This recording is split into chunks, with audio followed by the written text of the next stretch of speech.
Hello student, I am Ketki Parmanand, Assistant Professor of Computer Science Department from Maharaja Agrisen International College, Raipur, Chhattisgarh. Today I am going to discuss about oscillator. So oscillator को completely समझाने के लिए मैंने इस topic को कुछ सब topic में डिवाइड किया, जैसे फर्स्ट इसका introduction, second positive feedback and oscillator, third इसके types, fourth is transistor as an oscillator, fifth is distinction between oscillator and amplifier, next is main components or parts of an oscillator, then its principle, and last is its block diagram. So first इसका introduction या oscillator basically होता क्या है। तो oscillator को समझने के लिए हम दो तरीके से इसकी डेफिनेशन दे सकते हैं।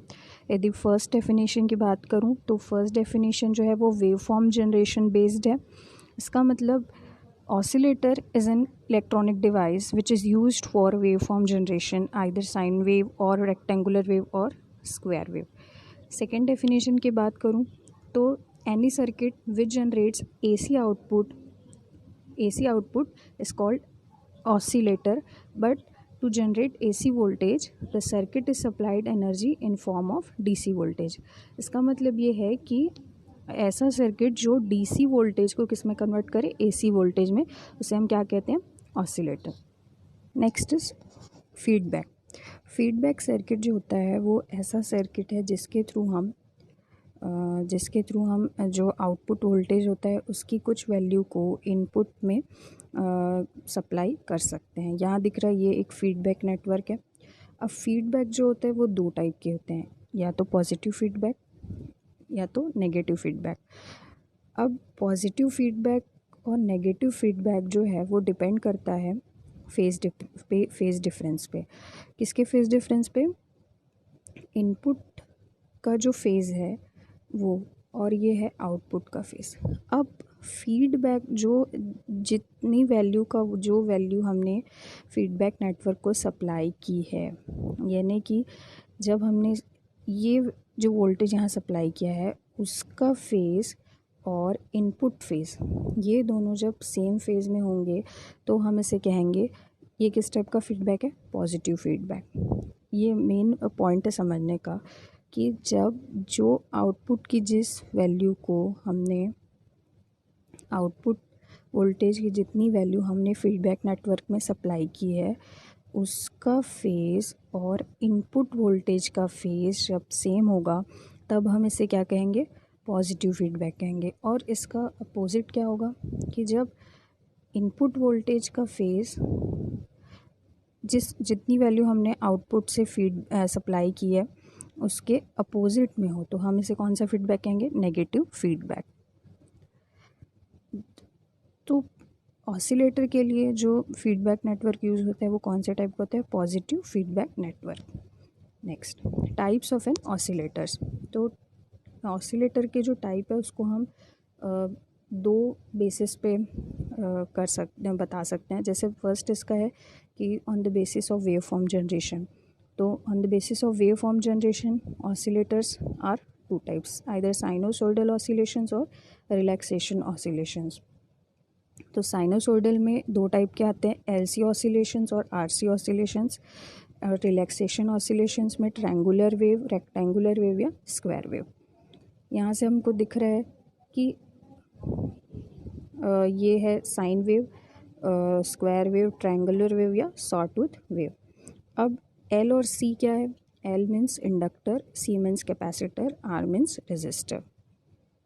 नेक्स्ट इज, अब on the basis of frequency range we can also classify the oscillators. So first one is audio frequency, second one is radio frequency, then very high frequency, ultra high frequency and microwave frequency oscillators.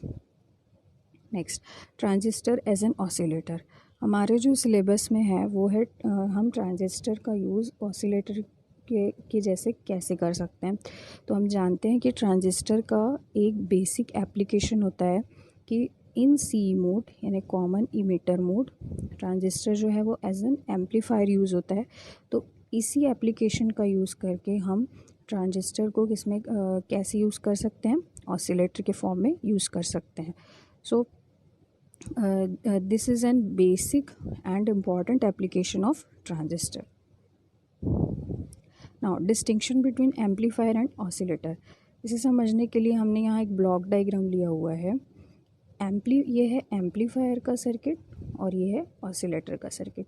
तो यहाँ से हमें दिख रहा है कि amplifier के लिए जो मेन क्राइटेरिया है वो क्या है, इनपुट सिग्नल होना चाहिए और इनपुट डीसी पावर होना चाहिए. यदि हम ऑसिलेटर के केस में देखें तो जो मेन इनपुट सिग्नल और आउटपुट सिग्नल तो है, बट जो मेन सर्किट है वो क्या है, फीडबैक सर्किट, जो कि एम्पलीफायर में क्या है, नहीं है, कि हमने आउटपुट के ही कुछ वैल्यू को क्या किया है, फीडबैक में सप्लाई किया हुआ है. So this is the main difference between amplifier and oscillator. Next, main components और main parts of an oscillator. So this is the block diagram of oscillator. So in this case, this is the first component, which is known as tank circuit. Second is transistor as an amplifier, and third is feedback circuit. So tank circuit जो है वो कैसा circuit है जिसमें inductor और capacitor किसमें connected है, parallel में कनेक्टेड है. तो this is known as tank circuit.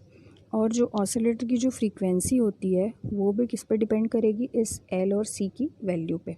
Next is transistor as an amplifier. तो ऑसिलेटर जो है वो कंप्लीट कब होगा, इन तीनों बेसिक कंपोनेंट से.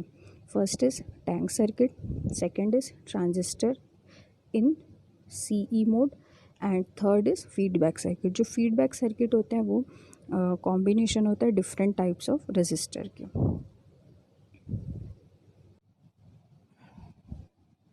Next, now B fraction of the output voltage V2, that is voltage BV2 is fed back to the input, so that the total input voltage is now become BV2, which is again amplified, and the output voltage is become A into B into V2. इसका मतलब ये है, इस circuit से हम समझते हैं, complete हमें समझ में आएगा. फर्स्ट स्टेप ये था कि जब इनपुट वोल्टेज ज़ीरो था तो हमने जो एटमॉस्फेयर में जो इलेक्ट्रोमैग्नेटिक वेव्स हैं उसके जो ऑसिलेशन है उसके थ्रू हमें कौन सा वोल्टेज मिल गया, V2 मिल गया. नेक्स्ट सेकेंड स्टेप उसमें क्या हमने किया, यहाँ से जो हमें आउटपुट वोल्टेज मिला है V2, उसकी कुछ वैल्यू हमने फीडबैक नेटवर्क को सप्लाई की. अब फीडबैक नेटवर्क जो है वो इनपुट वोल्टेज में कितनी वैल्यू सप्लाई करेगा, V2 ना करके B इंटू V2 जो है वो सप्लाई करेगा इनपुट को. अब जो है इनपुट वोल्टेज किसके इक्वल हो गया, B इंटू V2 के इक्वल हो गया. तो एम्पलीफायर जो है अब इस वैल्यू को अगेन एम्पलीफाई करके हमें कितना आउटपुट देगा, A times B into V2. Now this is second step. So in the second step our output becomes A into B into V2.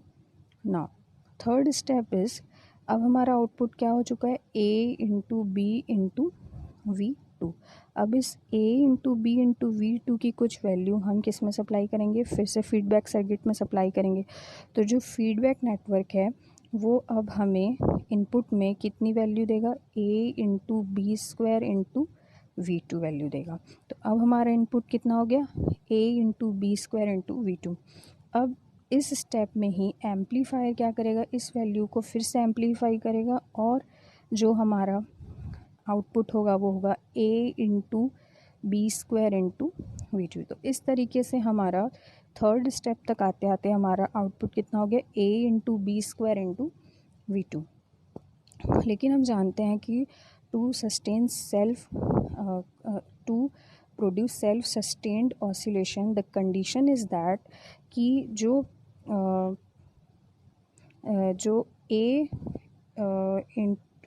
into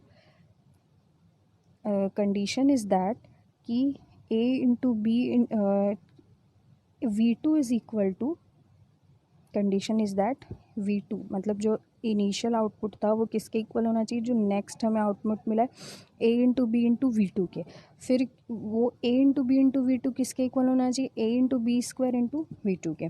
तो हम देख रहे हैं कि इनकेस हमने ये दो इक्वेशन कंसीडर किए हैं, हमने ये दो इक्वेशन कंसीडर किए हैं, तो यहाँ से V2 कैंसिल हो जाएगा और हमें कंडीशन क्या मिलेगी, ए बी इक्वल टू 1 और it can also be written as b is equal to 1 upon a. So this condition is known as Bar-Khausen condition, which is important or the most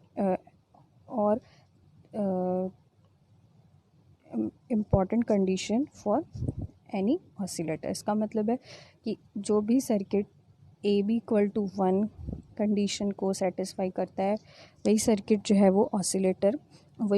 है वो oscillations produce कर सकता है। सो